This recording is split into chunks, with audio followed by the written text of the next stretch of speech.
하나님 말씀 봉독하겠습니다. 오늘 하나님께서 주신 말씀은 히브리서 12장 1절에서 3절 말씀입니다.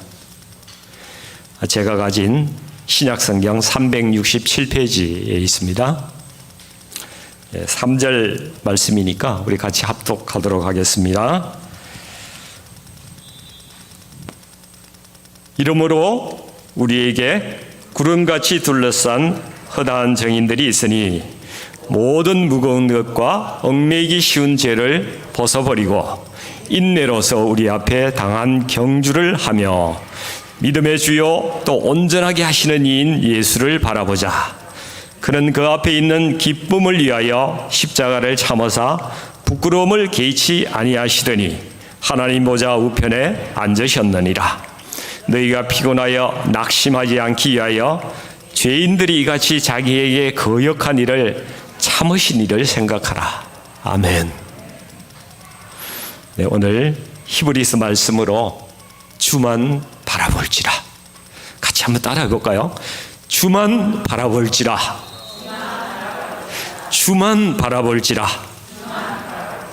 네. 여러분 지난주 설교가 기억이 나세요? 뭔지 모르겠는데요. 예, 지난주에 우리는 요단강 앞에 서 있었습니다. 요단강에서 그 언덕까지 철철 흘러넘치는 그 죄의 강물을 바라보면서 우리가 언덕에 서 있었습니다. 그때 언약궤로 나타나신 예수님께서 그 요단 강물을 해결해 주셨어요. 저 죄의 강물을 다 말려주셨잖아요. 그 덕분에 우리가 이제 요단강을 건너서 가나안 땅에 들어왔습니다. 특별한 노력도 없었어요. 그냥 우리는 주님의 공로로 구원받았습니다. 그런데 그 후에 내가 뭐 변한 게 있나요? 네.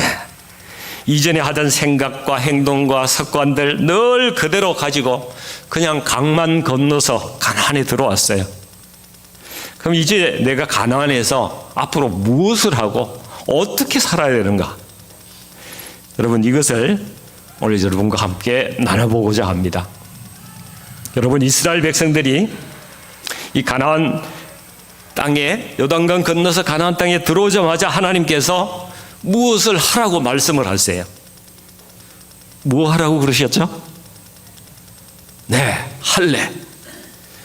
여호수아 5장 2절 말씀을 한번 같이 읽어볼게요. 그때 여호와께서 여호수아에게 이르시되 너는 부싯돌로 칼을 만들어 이스라엘 자손들에게 다시 할례를 행하라 하시매 네, 할례를 행하라고 말씀하셨어요. 이 할례는 하나님의 백성이라는 증거가 되는 것입니다. 옛사람이 죽고 하나님 나라의 언약의 백성이 되는 그러한 예식이란 말이에요.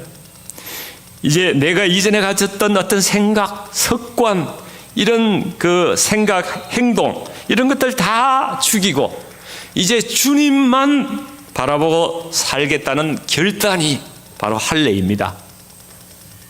우리가 구원은 믿음으로 받았지만은 구원 이후에 성령님께서 우리 가운데 오셔서 우리 안에 가득한 이런 죄의 습성을 버려라, 씻어라, 다 물리쳐라 이렇게 말씀하시는 거예요. 여러분 내가 비워야 하나님의 성품이 나에게 채워집니다. 내 안에 있는 쓰레기들 막 잡다한 것들 그냥 가득 가지고 있으면은 하나님께서 성령님께서 내 안에서 역사를 하지 못하세요. 우리가 변할 수가 없어요. 삶의 변화가 오지 않습니다. 그래서 우리가 버려야 할 것이 있다는 것입니다.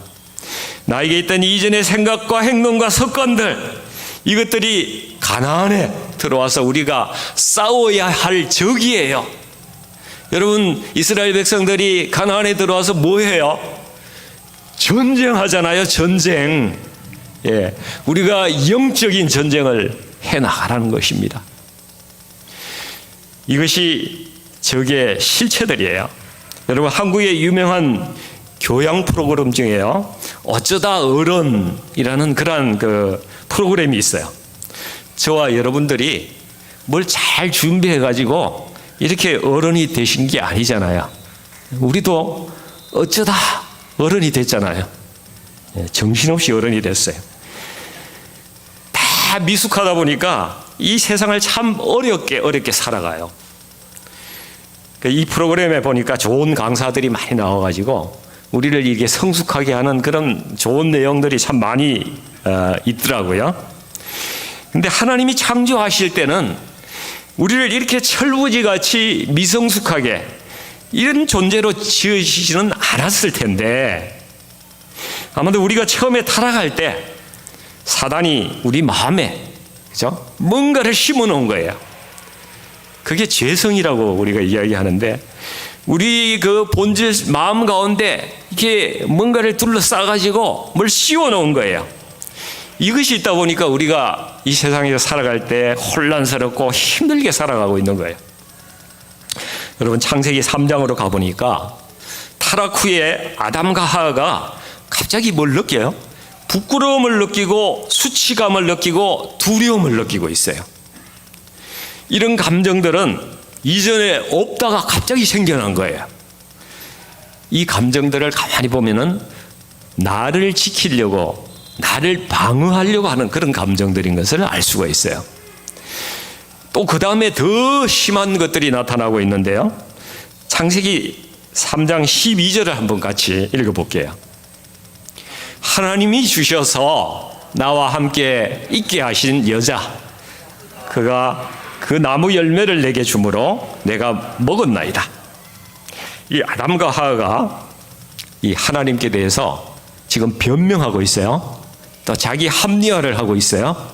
나중에는 어디까지 가는가 하면은 하나님이 그 여자, 나한테 죄를 짓게 한 그 여자를 나한테 줘서 내가 먹은 거 아닙니까? 이거 하나님께 덮어 씌우는 거예요. 책임 전가까지 하나님께 하고 있는 그러한 모습을 보이고 있는 겁니다. 이것도 나를 지키려고 하는, 그죠? 그러한 감정들이라는 거예요. 그래서 이 죄성은 자기를 보호하고 자신에게 집착하는 그러한 것이 본질이다. 우리가 이것을 알 수가 있는 것이죠. 여러분, 그리고 이 죄성의 근본적인 뿌리가 있어요. 이 뿌리가 뭔가 하면은 내가 하나님같이 되려고 품은 마음입니다. 창세기 3장 5절도 우리가 같이 한번 읽어볼게요. 사단이 여자에게 이렇게 이야기합니다. 너희가 그것을 먹는 날에는 너희 눈이 밝아져 하나님과 같이 되어서 선악을 알 줄 하나님이 아심이라. 다시 말하면은 너희가 이거 먹으면은 너도 하나님처럼 되는 거야. 될 수 있어. 사단이 이렇게 유혹을 한 것이죠. 하와가 그 이전까지는 주저주저하고 망설였어요. 그런데 이 말을 하와가 이 마음에 받은 거예요. 자기 마음에 받아버린 거예요. 그래서 우리 인간의 근본 문제야, 모든 비극은 자기 자신을 최고의 자리에 올려놓고 싶은 그 마음으로부터 시작되는 것입니다. 그래서 이것을 성경에서는 교만이라고 그래요. 교만. 이것이 사단의 본성이에요. 사람이 이것을 마음에 받아들였어요.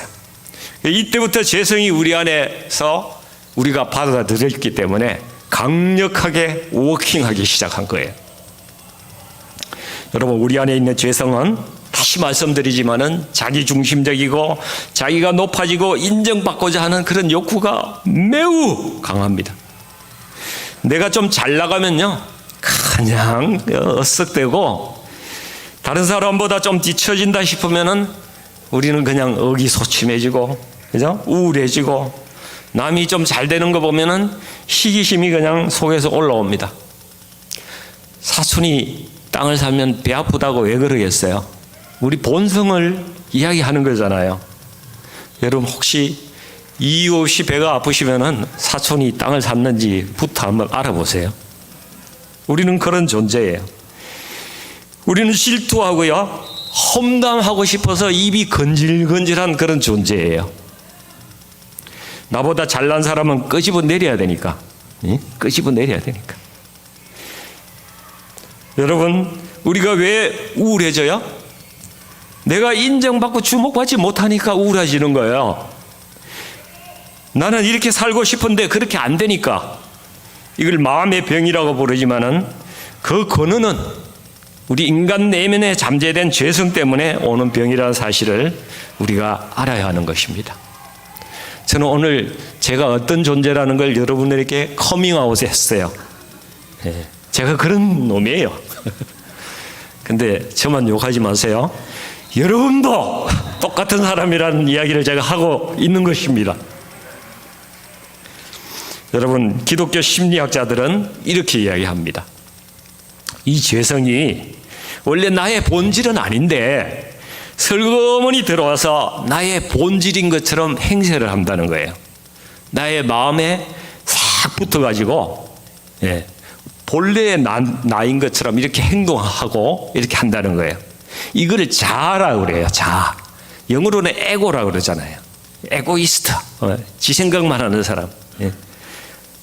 에고라고 합니다. 이 자아가 참 못됐어요. 이 못된 성향을 엄청 가지고 있는데 대표적인 것만 한번 몇 가지 들어볼게요.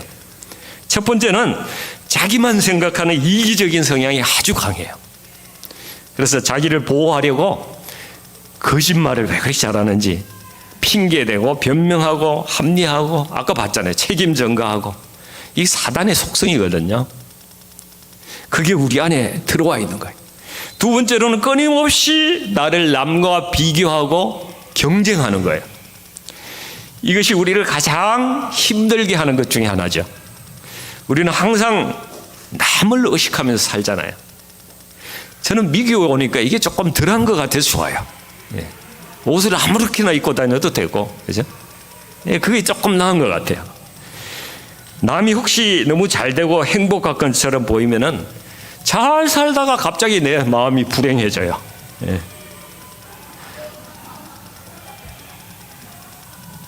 분명히 그러신 거죠? 막 웃으시는 거 보니까. 세 번째는 우리로 하여금 만족을 못하게 해요. 만족을. 과거는 후회하게 하고 현재는 불만스럽고 미래는 염려하게 만드는 게 바로 이 자아예요. 그래서 이 자아가 우리의 마음에서 내적 평안을 파괴시키고 있는 거예요. 이게 사단의 속성입니다. 이거는 원수가 우리 마음에 뿌려놓은 덫이에요. 가라지입니다. 사단이 우리를 통제하는 창구예요. 수단입니다. 모든 사람들이 근데 원래 내가 이런 사람인가 보다 이렇게 속고 살아가는 거예요. 하나님이 원래 우리를 이렇게 창조하셨겠어요? 그렇지 않잖아요. 하나님께서는 우리를 이렇게 만드시지 않았을 것입니다. 원래의 우리 모습은 아닐 겁니다. 그래서 우리가 이제 주님을 믿었다면 우리의 본성, 원래의 우리 모습을 찾아가는 그 길을 가야 한다는 것입니다. 그것이 우리의 싸움이에요. 가나안 땅에 들어온 사람들의 싸움이란 말입니다. 여러분, 문제는 내 안에 이 적들, 이 가라지들 때문에 우리가 행복하지가 못해요. 항상 내가 관심받는 중심에 있어야 되고 사람들에게 내가 어떻게 비춰지는지 그거 전전긍긍하고 항상 나를 스스로 평가하고 뭐 이러다 보니까 뭐 내 마음이 평안하겠어요? 또 내가 대접받지 못하면 그냥 화가 나요. 그러니까 나도 불행하고 내 옆에 있는 사람도 그냥 불편하고 그게 그냥 나비 효과처럼 계속 번져나가니까 어느 한 사람이 여기서 조금 기분이 나쁘면 온 교회가 그냥 분란이 나고 온 세상이 그냥 불편하고, 그죠? 가정도 그냥 불편하고 그렇게 되는 게 이 사단이 우리 세계를 역사하는 그러한 모습이라는 거예요. 여러분, 이것들과 싸우고 비우고 우리가 청소해 나가야 되는 것입니다.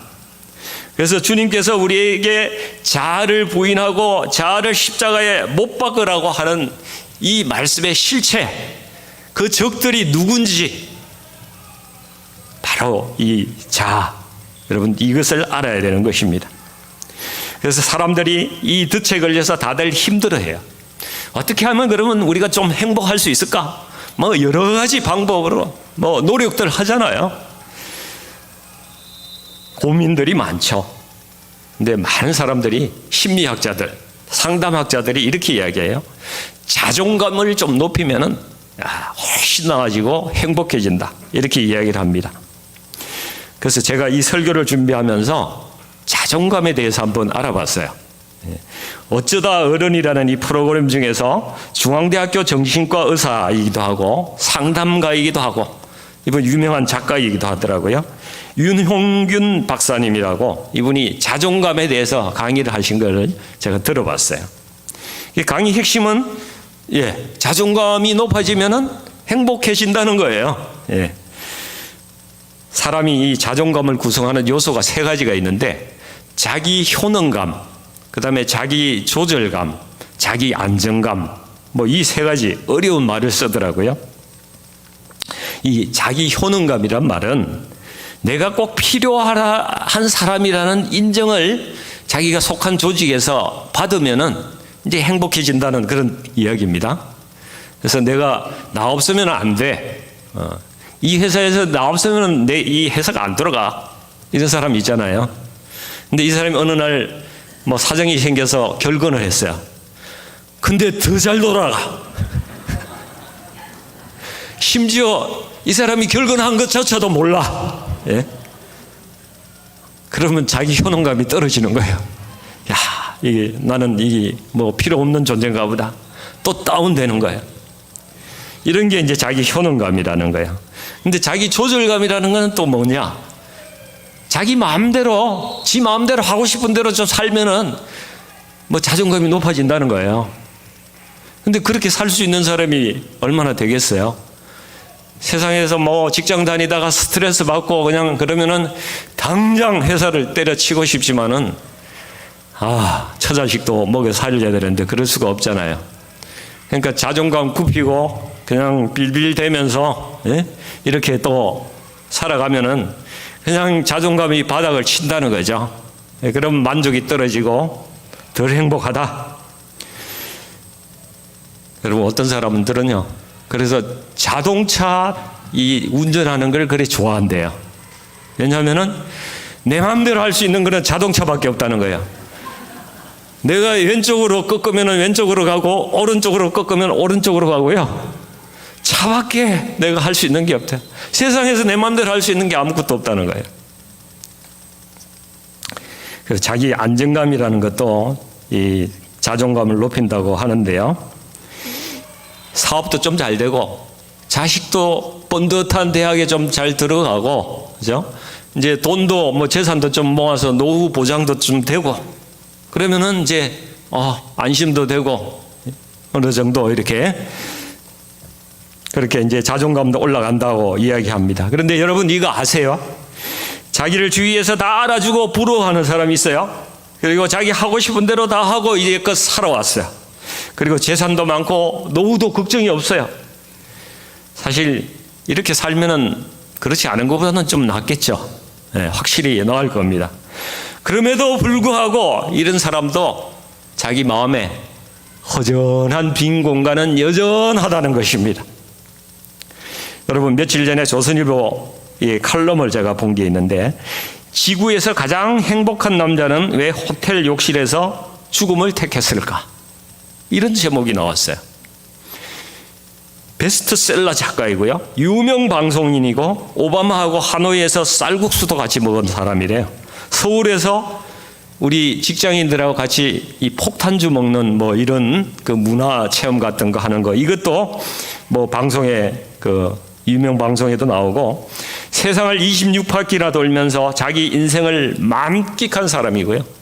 좋은 직업에다가 재산도 많고 사랑도 해볼 대로 해봤고, 세계에 안 다녀본 곳이 없고 안 먹어본 음식이 없고, 아주 예쁜 미모의 와이프를 3번이나 갈아치우면서 살았던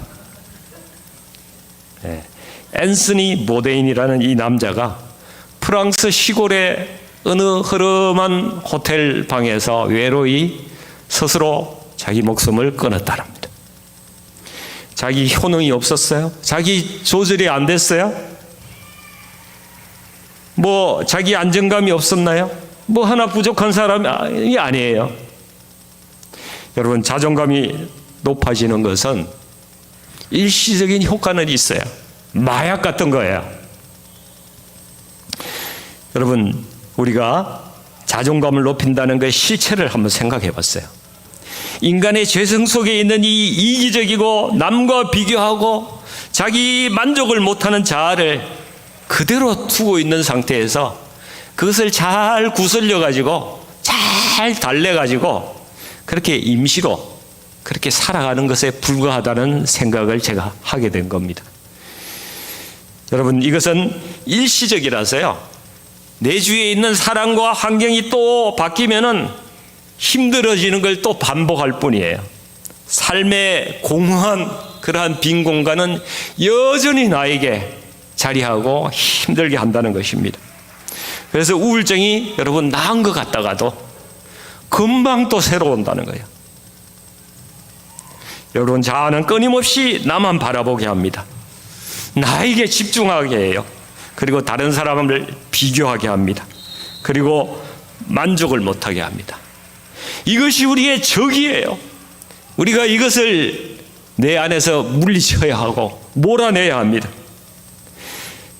여러분, 그러면 우리가 어떻게 해야 이 자아의 강력한 통제와 속박에서 벗어나서 자유할 수 있겠냐 하는 거죠.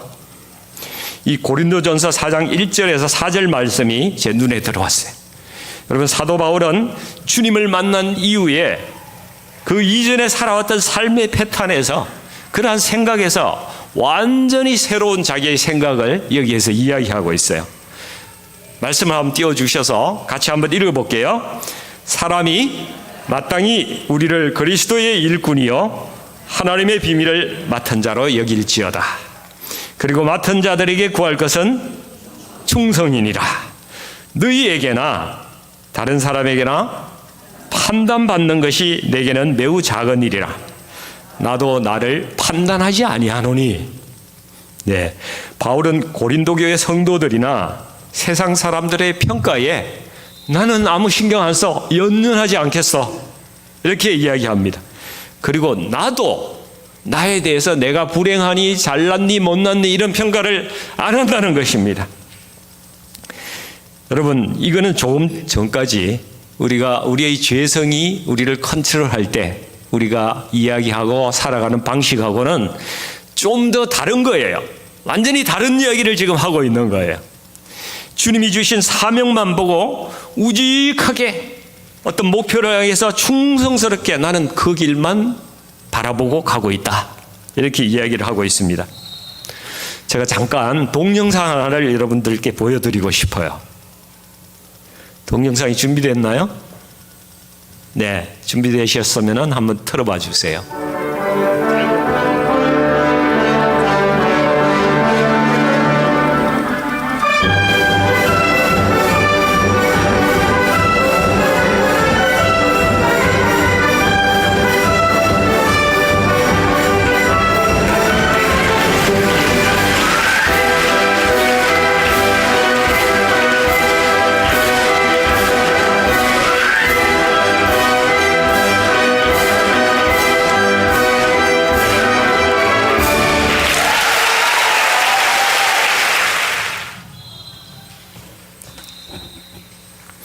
여러분, 발레리나의 눈을 보셨어요?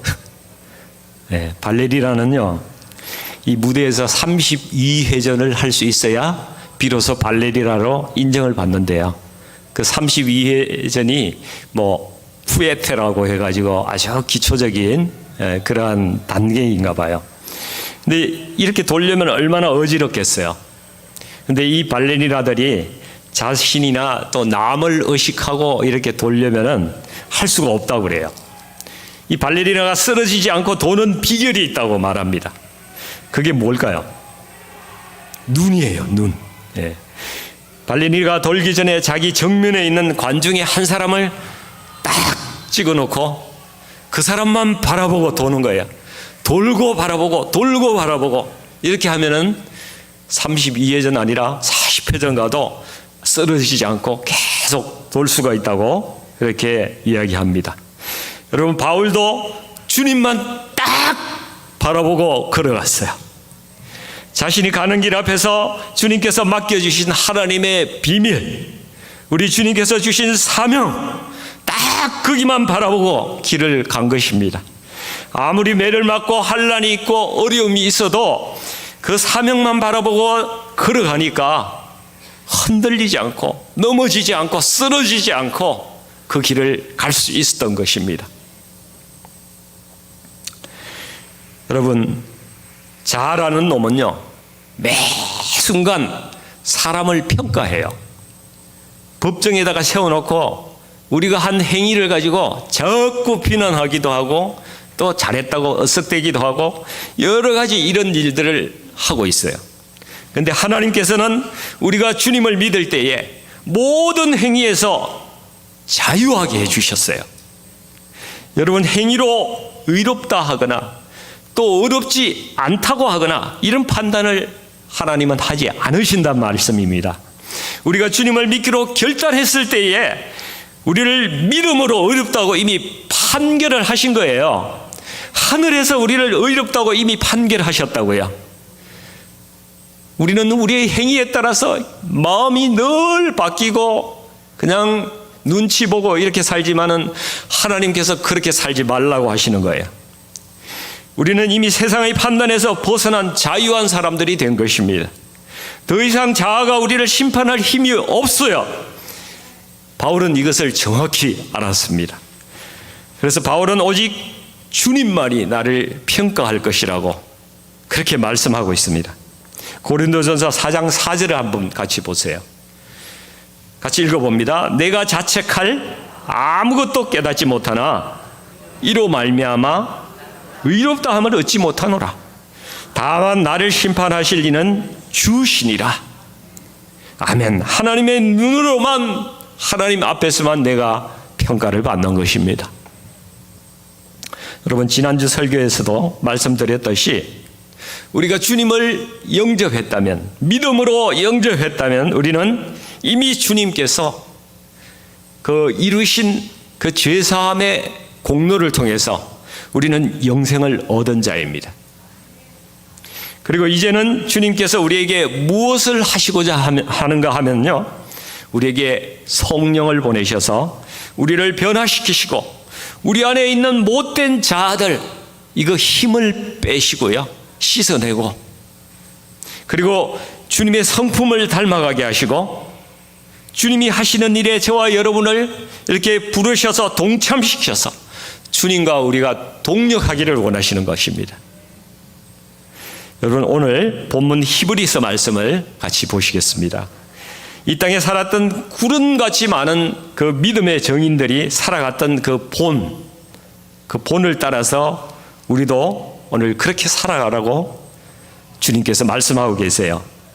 그분들이 살아갔던 분명한 두 가지 길, 두 가지를 너희가 반드시 지키고 나가야 한다, 이렇게 말씀하고 있는데, 오늘 본문 12장 1절을, 히브리서 12장 1절을 같이 읽어보겠습니다. 이러므로 우리에게 구름같이 허다한 정인들이 있으니 모든 무거운 것과 얽매이기 쉬운 죄를 벗어버리고 인내로서 우리 앞에 당한 경주를 하며. 여러분, 우리 안에 있는 이 죄성들, 이것을 벗어버려야 되는데 이게 방해가 되는 것이 여러분 죄입니다. 죄. 우리가 죄를 지을수록, 구원을 받은 이후에도 우리가 죄를 지을 수 있어요.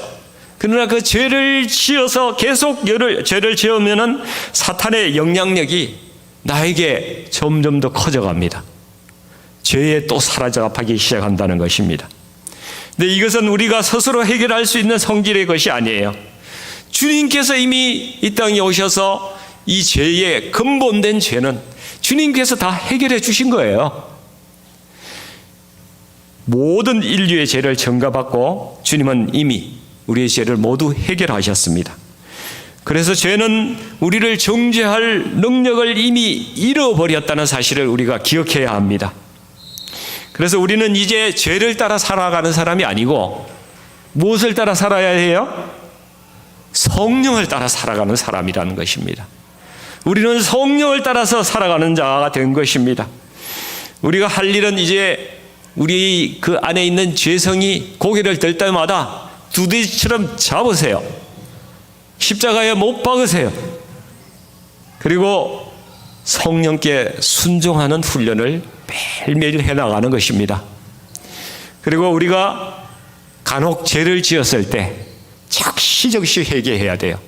내 안에 죄가 또아리를 털기 전에 빨리 회개해서 그게 씻어버리는 그러한 일을 해야 한다는 것입니다. 죄는 우리가 앞으로 가는 것을 막아섭니다. 이 회개는 하나님과의 관계의 회복이에요. 그리고 믿는 자에게는 기도가 회복이 되는 것입니다. 여러분, 죄가 우리를 더 이상 주장하지 못하게 해야 합니다. 이것이 하나님께서 우리에게 바라는 첫 번째 요청하시는 사항입니다. 그리고 두 번째는 항상 예수님을 바라보는 것입니다. 히브리서 12장 2절에는 믿음의 주요 온전하게 하시는 예수를 바라보자 이렇게 말씀합니다.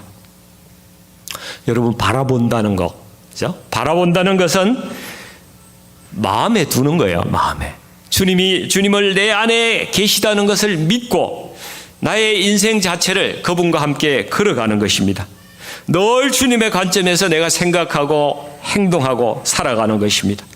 예수님이라면 어떻게 하셨을까? 이것을 생각하고 바라보는 것입니다. 여러분, 식사할 때도 잠잘 때도 일할 때도 늘 24시간을 주님을 생각하고 바라보는 것입니다. 우리는 뭘 잘못할 수 있어요. 우리 기도도 잘 못하고 말씀도 잘 못 보고 할 수 있는 게 별로 없을 수 있어요. 그러나 괜찮습니다.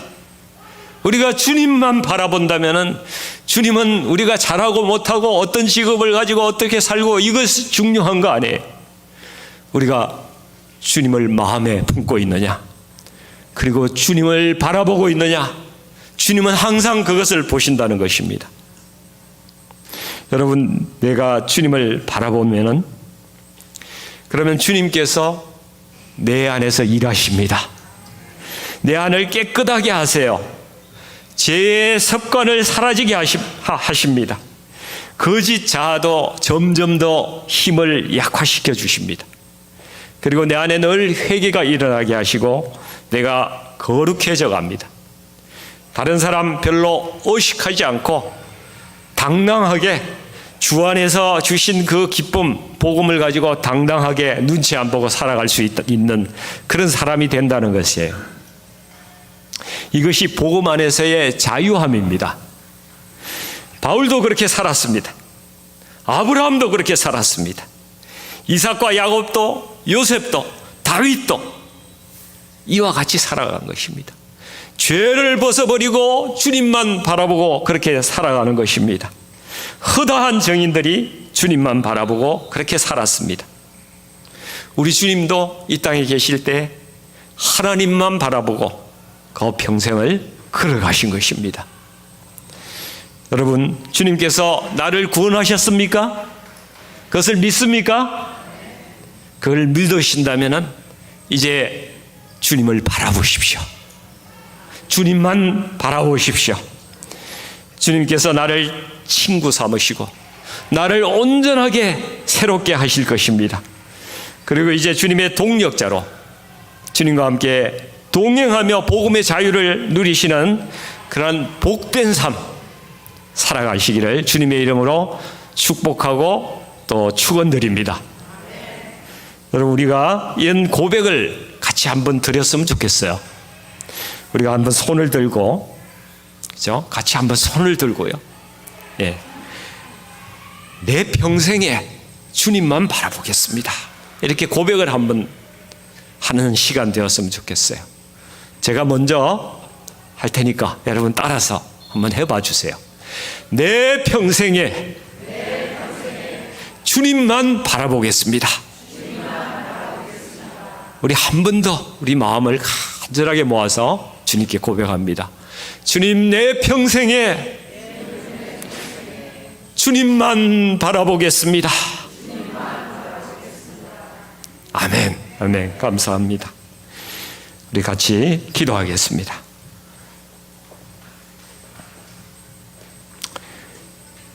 아버지 하나님, 사단이 우리 마음 가운데 뿌려놓은 이 죄의 가라지, 이 덫 때문에 지금까지 우리 자신도 힘들고 다른 사람도 힘들게 하는 그런 삶을 제가 살아왔습니다. 제 가운데 이기적이고 남과 경쟁하고 만족하지 못하는 늘 그런 시간 살아왔음을 고백합니다. 그러나 이것들이 나의 본질이 아니라는 것을 깨달았습니다. 이제 아버지, 이러한 것들 내 가운데서 씻어내기를 원합니다. 온전히 자유하기를 원합니다. 주님께서는 우리가 믿을 때에 이미 나를 어렵다 하시고 법정에서 판결을 그렇게 해주셨습니다. 다른 사람이 나를 어떻게 평가하든 나 자신이 나를 어떻게 바라보든지 그것은 아무 의미가 없는 것입니다. 주님께서 우리를 가장 고귀한 존재로, 하나님의 자녀로, 하나님의 동력자로 이미 우리를 선언하셨습니다. 하나님께서 원하시는 것, 이제 우리가 주님의 인도하심을 믿고 주님을 따라가는 것임을 알았습니다. 주님만 바라보는 것임을 알았습니다.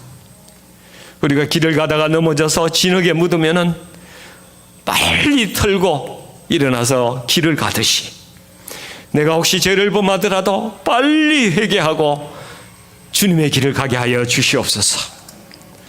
주님, 이제 저희가 주님만 바라보고 주님만 생각하고 주님만 따라갈 것을 이 시간 고백했습니다. 아버지 하나님, 이제 주님께서 우리 한 분 한 분 손을 붙잡아 주시고 일평생 주님 동행하여 주시고 우리의 삶을 인도하여 주시옵소서. 예수님의 이름으로 간절히 기도드리옵나이다. 아멘. 네, 이제 우리 같이 모두 자리에서 일어나서